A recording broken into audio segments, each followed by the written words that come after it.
अगर 62-63 पार्लिमानी असल लीडर में पे लग रहा है तो पार्टी हेड पे भी लगेगा। पार्टी हेड पे नहीं लगे, पार्टी हेड तो मेंबर ही नहीं है। 62-63 तो उस पर लगेगा ही नहीं। 62-63 तो सिर्फ पार्टी जो जो मेंबर पार्लियामेंट है या असेंबली का मेंबर है वो उसके ऊपर 62-63 की एप्लीकेशन उसके ऊपर होती है, और 63A की एप्लीकेशन जो है वो भी उसके ऊपर होती है, क्योंकि वोट तो पार्टी का जो मेंबर होगा उसने देना है।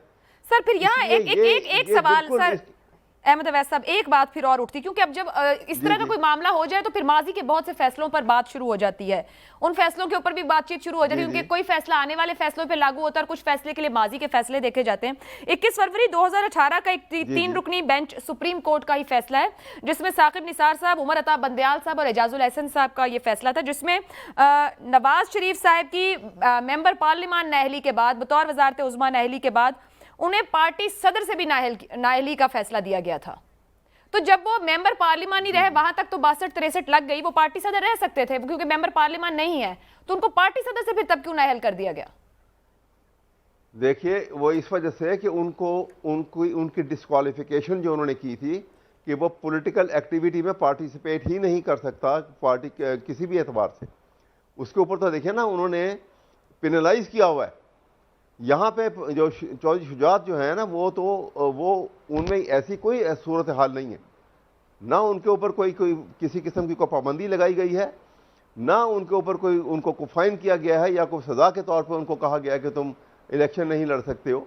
ऐसी बात नहीं है। वो गालिबन उनकी सेहत भी ठीक नहीं है, बीमार है। तो पार्टी सरबराह का मकसद एक पोस्ट ऑफिस का है सिर्फ, जो आप कह रहे हैं उसमें भी ये लिखा हुआ है। आप देखिए आर्टिकल 63A को अगर पढ़ेंगे तो उसमें लिखा हुआ है कि any person can be party head. Party head का काम जो है वो कुछ भी नहीं है। जो एक्टिविटी जो है वो पार्लिमानी पार्टी जो एक्टिविटी होगी उसमें जो डिफेक्ट करेगा उसको सिर्फ उसने लिख के भेजना है कि जनाब इसको डिस्क्वालीफाई कर दो, इसको डिसमेंबर कर दो या इसको डिसीट कर दिया जाए। ठीक है, मैं इससे बियॉन्ड उसका कोई काम नहीं है। कोई काम नहीं है। दिस इज वेरी इंपॉर्टेंट कि हमारे यहाँ पार्टी हेड सबसे बड़ी बात हो रही होती है, उसका बयानिया, उसका नैरेटिव और डायरेक्शन चल रही होती है। आप कह रहे हैं कि वो कोई भी हो सकता है, मैटर नहीं करता। वापस आपकी तरफ आऊंगी। अनीक नाजी साहब, बहुत शुक्रिया ज्वाइन करने के लिए। आप भी अहमद अवैस साहब को सुन रहे हैं। सुप्रीम कोर्ट के 17 मई के फैसले को लेकर बहाम सामने आ रहा है, उसी के नीचे गुज़िश्ता रोज डिप्टी स्पीकर की जानिब से जो रूलिंग दी गई है, पार्लियामानी लीडर और पार्टी हेड जो बहस की एक वजह बन गई है, और अब कल से अब तक जो लीगल माइंड्स क्लियर कर रहे हैं, आपकी राय में क्या एक गैर आईनी रूलिंग दी गई, वो रूलिंग का जवाब नहीं था, या आप इसको किसी और तरह से देख रहे हैं? देखिए, पहली बात तो ये है कि समहाउ मैं आपकी आवाज़ तो सुन रहा हूँ, लेकिन आपके जो दीगर मोअज़्ज़ज़ मेहमान हैं उनकी आवाज़ मुझ तक नहीं आ पा रही, तो वो तो मैंने कानूनी आईनी बहस नहीं सुनी। ठीक। लेकिन आपके सवाल का मैं आपसे ज़रूर मैं गुजारिश आपके जो आजकल हम देख रहे हैं, ये बेसिकली मामला अगर हम देखें तो ये है इंतकाल इख्तिदार का झगड़ा, ट्रांसफर ऑफ पावर का झगड़ा है। ये पस मंजर इसका ये है कि पाकिस्तान में जो 1973 का आइन है, ये बनाने की इजाजत तब मिली थी जब ढाका फॉल हो गया था, वरना उससे पहले आप जानती हैं कि 56 का आइन जब बना तो अगले साल यूब खान ने उड़ा के फेंक दिया था, और वो दिन और उसके बाद फिर वो दिसंबर 71 तक एस्टैब्लिशमेंट जो है वो पीछे नहीं हटी, जब तक मुल्क तो यानी टूट ही गया तो पीछे हटी, और फिर वो स्पेस मिली पॉलिटिशियंस को जहां पे हमने 73 का आइन बनाने में हम कामयाब हो गए। लेकिन आपने देखा कि जैसे वापस आई तो फिर आइन उड़ा के फेंक दिया, जिसने बनाया उसको फांसी भी लटका दिया। वो दिन और आज का दिन ये तय ही नहीं हो पा रहा कि इंतकाले इख्तिदार का पुरअमन तरीका, पीसफुल तरीका क्या होगा, ये क्या अपनाया जाए। अच्छा, दुनिया ने हजारों साल की तारीख से ये इसका जो तरीका निकाला था, क्योंकि इंतकाल इख्तिदार हमेशा तलवार और बंदूक ही फैसला कुन किरदार अदा करते हैं। बादशाहतों का और सल्तनतों का सारा जमाना हजारों साल का बिल्कुल यही था। रियासत जब बनी, लीग ऑफ नेशन फ्लॉप हो गई, यूनाइटेड नेशंस आ गई, जब रियासत बनी और आइन यानी सॉवरेन स्टेट यानी तस्लीम कर लिया गया कि अब एक रियासत जो है वो दूसरी मदाखलत नहीं करेगी, वो जायज तस्वुर नहीं किया जा सकता कब्जा, ये था यूनाइटेड नेशंस का। तो उसके बाद ट्रांसफर ऑफ पावर जो विद इन द स्टेट होगा, वो जहां बादशाहतें थी उन्होंने अपना तरीका किया, कम्युनिस्ट कंट्रीज ने अपना किया, लेकिन पीसफुल ट्रांसफर ऑफ पावर चीन में भी आप देखती हैं पीसफुल हो जाता है। अच्छा, जहां जमहूरियत होगी पार्लियामानी सदारती, वहां पे पीसफुल यानी ट्रांसफर ऑफ पावर। हम बुनियादी तौर पे कॉन्स्टिट्यूशन चूंकि आइन की बालादस्ती मौजूद नहीं है, लिहाजा हमारे यहाँ हिस्टोरिकली ये पावर ट्रांसफर जब भी होता है इसमें बंदूक ही है जो बुनियादी किरदार अदा करती है। आज भी गोट वहीं फंसी हुई है कि ट्रांसफर ऑफ पावर आईनी तरीके से वो मुमकिन नहीं मतलब है उसको नहीं मुमकिन वो हो पा रहा। बार बार रुकावटें आ रही हैं, बार बार एक दूसरे के दायरों में जाया जा रहा है। आपका तो रेगुलेटेड मीडिया है, जाहिर है कंट्रोल्ड है, लेकिन नाजी साहब कतई कलामी की माजरत, जब आप इसको ट्रांसफर ऑफ पावर कह रहे हैं तो मैं तो क्योंकि सियासी जमहूरी निजाम की इस वक्त बात करूंगी। आज शाम से भी ये खबर आना शुरू हुई, एक जानिब से कहा गया कि मेज पर लाया जाए, बिठाया जाए। एक हमारे सीनियर सहाफी हैं, उनकी जानिब से कहा गया कि वो कहते हैं हमें इनको शामिल ना किया जाए, हम इस किसी सियासी मामले में बिठाया जाए। मैं ये खबरें जो मीडिया में दी गई, मैं वही कह रही हूँ कि उसकी तरदीद की गई, उसके बाद डीजी ISPR से तरदीद की गई हमें शामिल ना किया जाए। देखिए की गई या तरदीद की, ये तो आज की खबर है ना, मैं तो आपको पस मंजर बता रहा हूँ कि आइन में जो तरीका इंतकाल इक़्तिदार के तरीके में एस्टैब्लिशमेंट का रोल कहाँ लिखा है, नहीं जजेस का रोल कहाँ लिखा है। ट्रू। तो जब जजेस का रोल नहीं है, एस्टैब्लिशमेंट का रोल नहीं है, तो ये दोनों आके काकड़ फार्मूला क्या था, चले आज ये नहीं आ रहे होंगे तो काकड़ फार्मूला क्या था। अच्छा, ये जो खबर इतनी बड़ी आपके सामने आ गई है, सबसे बड़े नेटवर्क पे आई है, सीनियर सहाफी जिसने ये खबर ब्रेक की है, आप इसे क्या मामूली बात समझती हैं कि सिर्फ एक तरदीद कर दें? मैं इसी तरफ आना चाह रही थी क्योंकि दोनों तरफ से रिएक्शन आया। पीटीआई ने कहा कि जब तक इलेक्शन का ऐलान और सीईसी को नहीं हटाया जाता, चीफ इलेक्शन कमिश्नर को बात नहीं होगी। नून लीग ने कहा कि किसी के दबाव पर अब हमें इलेक्शन की तरफ ना हम जाएंगे ना हमें धक्का दिया जाए वरना रिएक्शन होगा। ये पॉलिटिकल रिएक्शन है। सवाल आपसे यह है कि माशी बहरान एक तरफ, सियासी बहरान एक तरफ, मुज़ाकरात के लिए जिन्हें बैठना है, पार्लिमानी फोर्सेज हैं वो बैठने को राजी नहीं है। माहौल कैसे साजगार?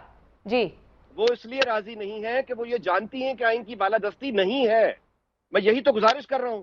इंतकाले इख्तिदार जो आइन में तरीका दर्ज है वो नहीं हो रहा, प्रैक्टिकली वो नहीं होता। जब वो नहीं होता तो फिर लामहला बात आइन से वापस तलवार पे जाएगी, बंदूक पे जाएगी। भाई या तो असूल तय करेंगे या बंदूक तय करेगी। अच्छा, हमारे यहाँ चूंकि बंदूक का एक रवायती रोल है, लिहाजा अब उसको मरकज बना के तमाम सियासी जमातें उसके गिर्द घूमती आपको नजर आएंगी। और तो फिर सियासी जमातों की कमजोरी है ना, then political forces are weak. वो एक्सेप्ट करें कि उनके पास बंदूक का जवाब तो बंदूक ही होता है ना। सियासी जमातें बंदूक उठा लें। हमने तो सुना है कि दलील जवाब होता है हमेशा। बंदूक का जवाब जुल्फकार अली भुट्टो दलील दे रहा था, आपने क्या किया? दलील मान ली जुल्फकार अली भुट्टो की। मगर नाजी साहब हर सूरत में मुज़ाकरात तो कहीं मेज पर आएंगे। बेशक जंगों का खात्मा भी मुज़ाकरात पर होता है, ये तो जवाब कहीं भी नहीं होता। नहीं, बिल्कुल मुज़ाकरात पे होता है। मुज़ाकरात को हेड किसने करना है? तो फिर पॉलिटिकल फोर्सेस देखें, पॉलिटिकल फोर्सेस तो अपना स्पेस खुद लेंगी। अगर उनको स्पेस किसी ने बना के देना है तो वो तो स्पेस नहीं होगा उनके लिए। तो बिल्कुल ठीक है ना। इमरान खान ने वो तरीका दिखा दिया है ना, तो बाकी सियासी जमातें वही काम करेंगी जो इमरान खान ने किया है। मतलब कोई भी ठीक काम नहीं करेगा। वापस आती हूँ मैं इस बात के ऊपर। जस्टिस रिटायर्ड शाइख उस्मानी साहब हमारे साथ हैं। बिल्कुल हमारा इस वक्त जैसे मईशत और हमारा पॉलिटिकल अदम इस्तेहकाम जुड़ रहा है, उसी तरह से हमारे जो लीगल मामलात हैं जो कि सियासत अदम इस्तेहकाम का दोचार है, वहां से उस तरह के हल नहीं निकल पा रहे हैं या उनको ट्रस्ट नहीं किया जा रहा है। शाइख उस्मानी साहब बहुत शुक्रिया ज्वाइन करने के लिए। सर, ये अदालत में फिर वजारत आला पंजाब का मामला है। डिप्टी स्पीकर की रूलिंग की बुनियाद एक सुप्रीम कोर्ट के फैसले को जो डिप्टी स्पीकर की तरफ से कहा गया दिया जा रहा है। अब फाइनलिटी ऑफ अथॉरिटी उस फैसले के मुताबिक, क्योंकि आज सुप्रीम कोर्ट भी कह रही थी हमें असिस्ट करें, हम समझना चाह रहे हैं, आपके ख्याल में फाइनलिटी ऑफ अथॉरिटी किसके पास है? पार्लिमानी हेड के पास, पार्टी हेड के पास? देखिए, आर्टिकल 63A को अगर केयरफुली पढ़ा जाए तो उसमें उसके दो हिस्से हैं। एक पहला हिस्सा है जहाँ पे कि कोई आदमी कोई गलत काम करता है, यानी अपने पार्लियामेंट्री पार्टी के फैसले के खिलाफ कोई वोटिंग करता है, उन ओकेजन्स पर जो मेंशन है उसके अंदर। उसके बाद एक दफ़ा वो अगर कर देता है तो उसके बाद फिर जो पार्टी का हेड है वो फिर उसके खिलाफ एक्शन दे सकता है, डिक्लेरेशन दे सकता है, और फिर वो बाद में इलेक्शन कमिश्नर उसको वो फारिग कर सकता है। लेकिन ये जिस तरीके से यहाँ पे किया गया है वो उसको उन लोग जितने मेंबरान थे उनके वोट को काउंट नहीं किया गया।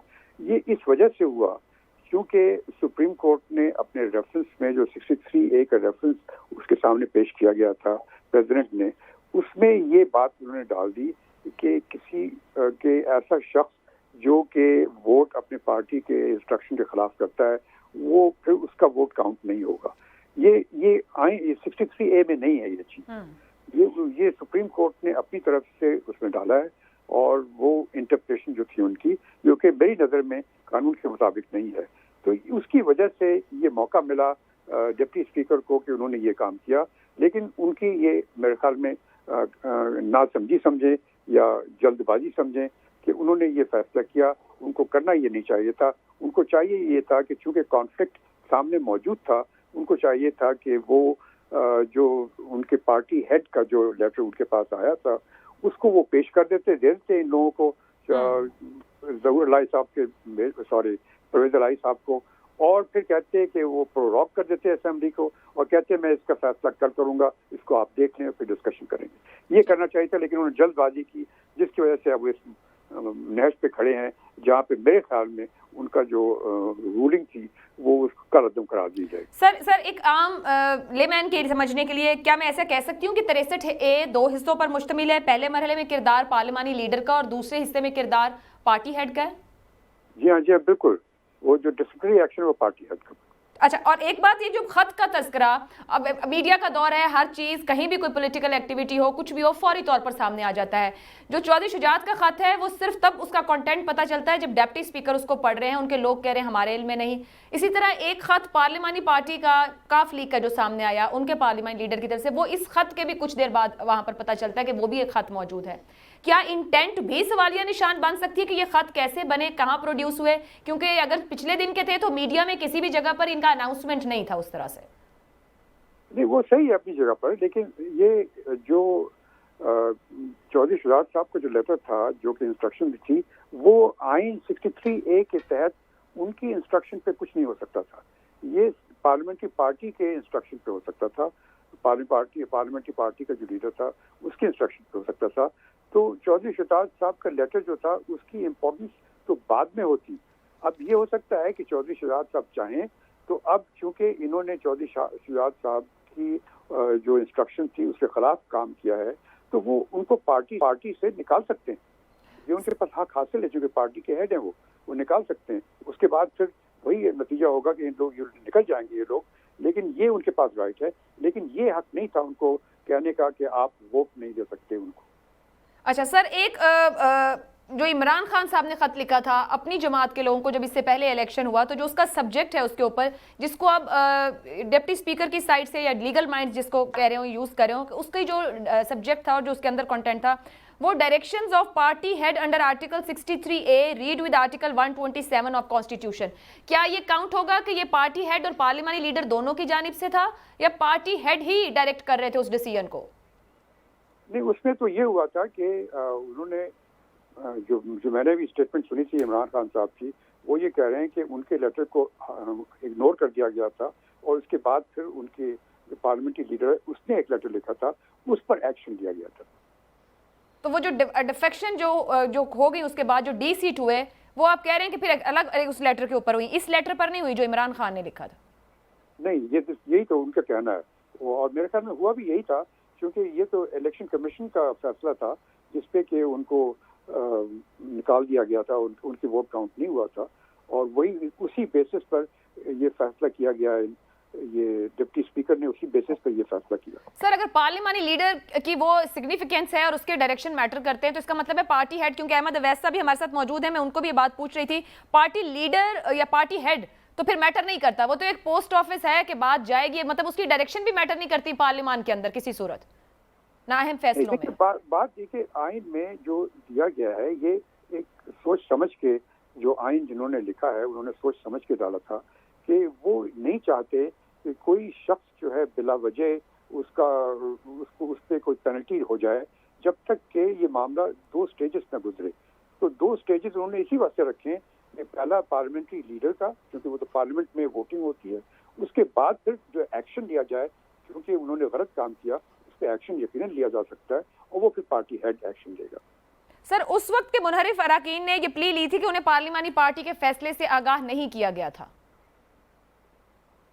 मुझे याद नहीं कि आगाह ये किया गया था नहीं किया गया था, लेकिन बात सूरत कि उनके सामने डॉक्यूमेंट पेश हुए होंगे, उसमें यकीनन पार्लियामेंट्री पार्टी का, क्योंकि सुप्रीम कोर्ट में आज उन्होंने कहा था कि आप बताएं कि आपने हमारे कौन से ऑर्डर के कौन सी शिक के और फिर कौन से पैराग्राफ के तहत ये आपने ये रूलिंग दी थी, तो उस पर इरफान कादिर साहब जवाब नहीं दे सके थे।